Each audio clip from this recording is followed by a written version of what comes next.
Ini panitianya pemerintah dunia. Malam hari ini kita sangat bahagia karena kita bisa ikut memakmurkan bulan Rajab yang malam hari ini sebenarnya sudah habis, tapi sudah masuk malam tanggal 1 Syawal.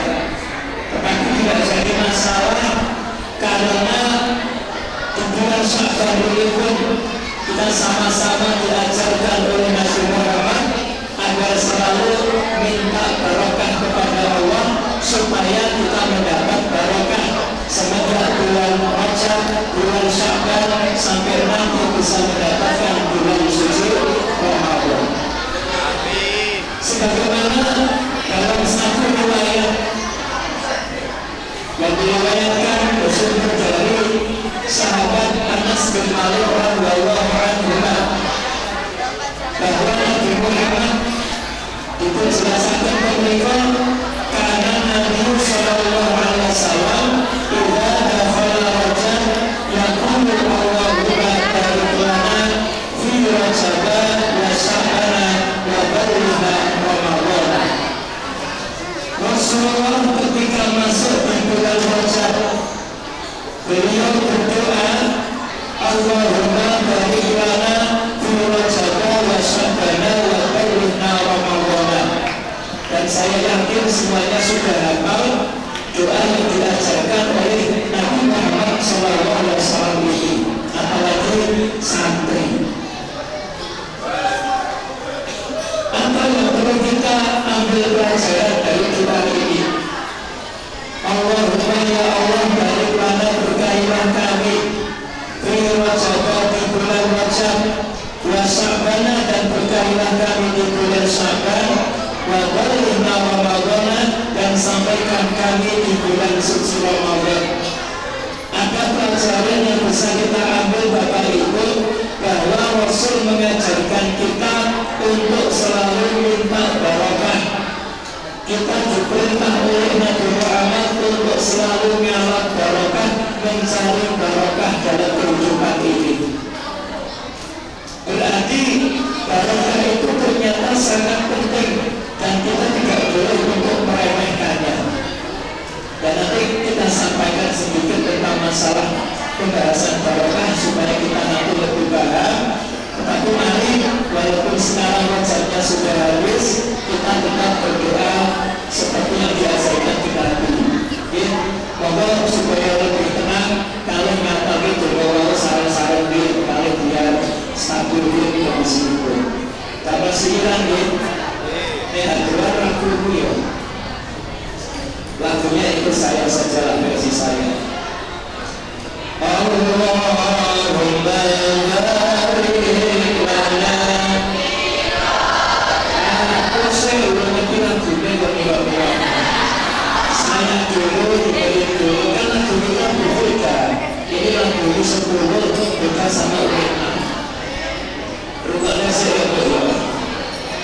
Allahumma barik lana fi Rajab wa Sya'ban wa ballighna Ramadan. Allahumma barik lana fi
derajat, minta barokah di bulan Sya'ban, dan kita minta panjang umur supaya bisa mendapatkan bulan Ramadan yang juga penuh dengan barokah.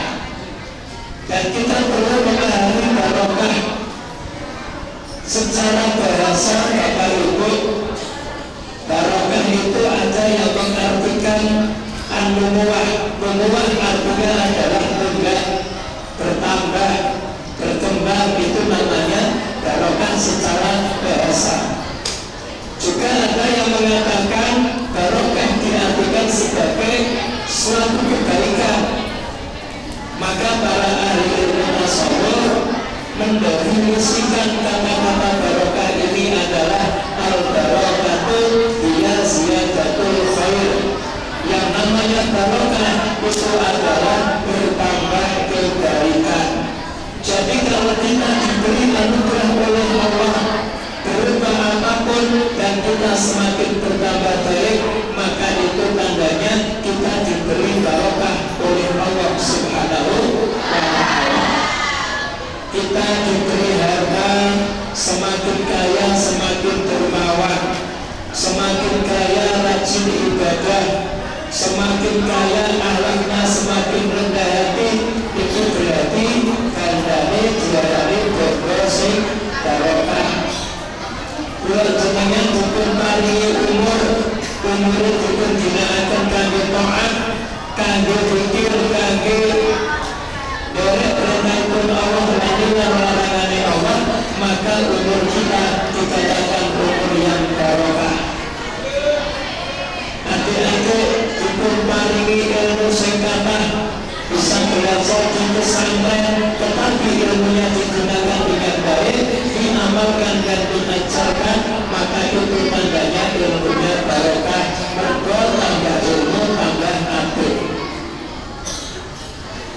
Tetapi kadang-kadang Bapak Ibu, banyak orang mengartikan barokah itu salah, ya, dianggap benar tapi salah. Contoh, ada orang yang berkata barokah itu katanya hartanya semakin bertambah banyak.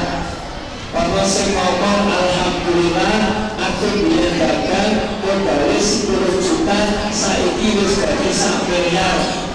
Aku wis bisa tuku mobil mewah, bisa bangun gedung megah, berarti aku wis diparingi barokah. Barokah sering diartikan hartanya semakin bertambah. Kenapa betul masyarakat ngeten? Barokah sering diartikan harta yang banyak saja. Padahal perlu kita ketahui, harta yang melimpah belum tentu barokah. Harta yang berkembang semakin banyak, dia menjadi orang yang kaya raya, belum tentu itu barokah. Kalau dia bertambah harta Bapak Ibu, tapi tidak semakin baik. Bisa tuku mobil tapi tahu parkir ning ngarep masjid, gak pernah parkir ning ngarep majelis taklim, gak pernah parkir ning tempat-tempat sing diridhoni dening Gusti Allah, anane parkir ning ngarep supermarket, ning mall dan sebagainya. Diberi rumah yang megah tapi tidak pernah diisi dengan ibadah, tidak pernah diisi dengan sholat sunnah, bacaan Al-Quran, pendidikan keluarga, hanya bermegah-megahan saja. Niki tandane sugih ning boten barokah. Kenapa? Tambah sugih malah sangsaya boten sae. Dan terkadang Allah memberikan barokah itu kepada orang yang hartanya sedikit atau bisa dibilang orang miskin. Orang miskin kadang-kadang bisa barokah Bapak Ibu, senajan miskin, duitnya seminggu menyekor 200.000, mergo keadaan ekonomi sekarang lagi turun drastis, godong karet wis 3 tahun gobrok, terus karetnya jarine sak gede-gede. Kemudian mencari yang penting tarotnya sangat gede-gede, bahkan kawan yang gede sebegini semua itu.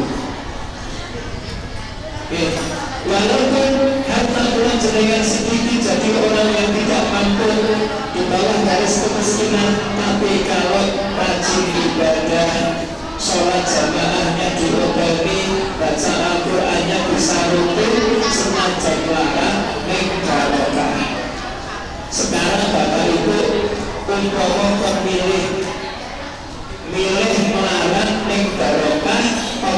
sugih ning ora barokah pilih buku kira. Pilih melarat ning barokah apa sugih ning barokah? Barokah sehat. Sebuah masalah ini pilih sugih ning barokah satu itu.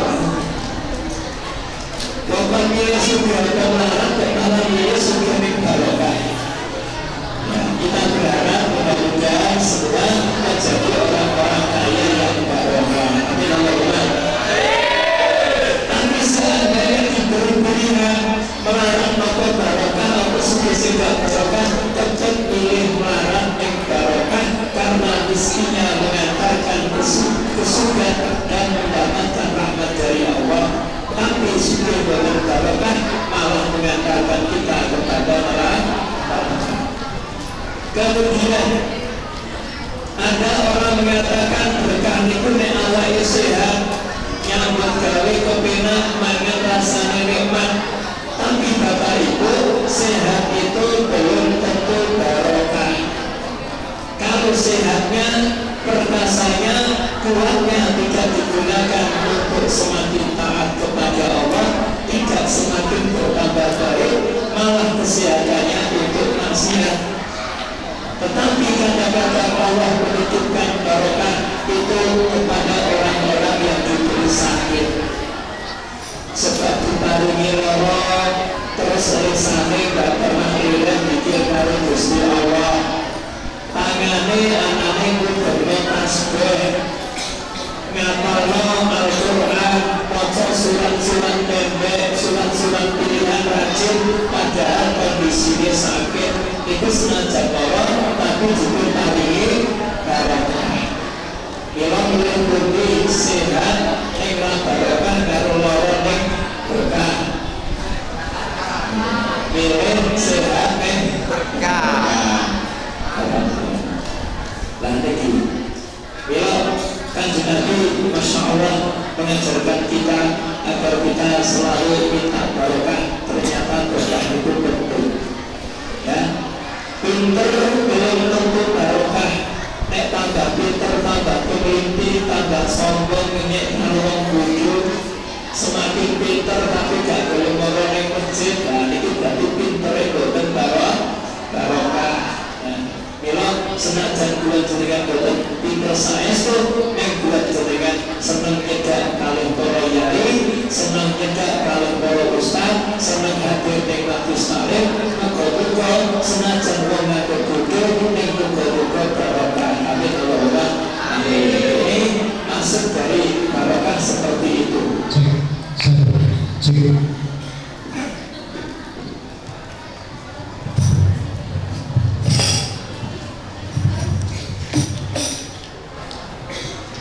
Saya itu sudah serak pakai motor ini ngeri. Jadi Rasul mengajarkan kita barokah supaya kita bersemangat ketika Allah memberikan kita anugerah, kita semakin bertambah baik. Itu di Bapak Ibu. Kita lanjut. Kemudian di bulan Rajab kita ini dianjurkan untuk membaca doa-doa yang lain. Di samping Allahumma barik lana tadi, perbanyaklah membaca doa di bulan Rajab karena Allah selalu mengabulkan doa di bulan Rajab. Dan bahkan setelah Rajab ini ada bulan Syaban, itu pun ada waktu yang mustajabah. Coba kita perhatikan hadis dari Ibnu Umar radhiyallahu anhu bahwa Nabi Muhammad nanti dikomentar khamsu layalin la yuraddu fihi ad-du'a. Ada 5 malam di mana di 5 malam ini doa tidak akan ditolak oleh Allah. Bapak Ibu perlu dipahami, ono wektu 5 wengi sing nek kula jenengan donga, dongane boten ditolak kalih Gusti Allah. Kita usaha mengejar 5 malam ini, kita gunakan untuk berdoa karena ini adalah malam-malam doa mustajabah. Apa 5 malam itu kata Rasul? Yang pertama adalah Lailatul Jumu'ati, malam Jumat. Bapak Ibu malam Jumat malam dungane mustajabah aja lali donga nggih Bapak Ibu nggih. Donga napa mawon kangge kesaenan donya lan akhirat. Sing jomblo-jomblo rajin donga malam Jumat ben paringi jodoh sing sholih sholihah. Santri-santri gak usah khawatir duwe bojo ayu rapopo sing penting sugih lan sholihah. Ayu gak apa-apa sing penting sugih lan daripada wis elek ra duwe angel takanane mari cepet mati. Nah niki malam Jumat adalah malam mustajabah. Maka para alim ulama kita dari ahli sunnah wal jamaah itu sering dapat tradisi-tradisi murid-murid malam Jumat, di antara ada yasinan, ada tahlilan, ada maulidan. Rata-rata sering dilakukan malam Jumat sampai hari ini. Ulin pun kalau malam Jumat ada yasinan, ini apa betul? Padahal kan nggak ada dasarnya dari Kanjeng Nabi perintah yasinan malam Jumat itu gak ono. Mula ono sing ngarani yasinan malam Jumat itu bid'ah dolalah. Wis ora bid'ah tapi bid'ah. Karena gak ada dasarnya. Padahal ini kita mengambil perintah Kanjeng Nabi, anjuran Nabi Muhammad malam Jumat disuruh banyak berdoa. Makanya kita baca Quran, kita baca doa di malam Jumat bersama-sama. Mudah-mudahan doa-doa kita tidak ditolak oleh Allah Subhanahu wa Ta'ala. Dan alhamdulillah Indonesia adalah warganya, bangsanya yang paling banyak menghidupkan malam Jumat. Karena dari Sabang sampai Merauke Indonesia sudah berjuta-juta majlis taklim wirid yasin setiap malam Jumatnya. Ini jadi lantaran Indonesia iso bermahrifat loh jinawi kalau bentuk totorahar. Kita syukuri Indonesia luar biasa. Setiap detik ada bacaan sholawatnya, ya nggak pernah berhenti dari Sabang sampai Merauke. Kalau dihitung nggak pernah berhenti, ada majelis sholawatnya. Nah, makanya Indonesia ini walaupun terdiri dari ratusan pulau, ratusan bahasa, ratusan adat budaya yang berbeda, tapi Indonesia rukun dengan Bhinneka Tunggal Ika. Indonesia rukun. Beda kalih luar negeri, sapulo bahasane siji, sukune paling siji loro, niku gampang perang. Napa mboten? Indonesia bersyukur. Mula monggo malam Jumat diurip-urip lek donga marang Allah, yasinan dilanjutkan, jangan takut komentar netizen bid'ah dolalah. Gimana? Seperti itu.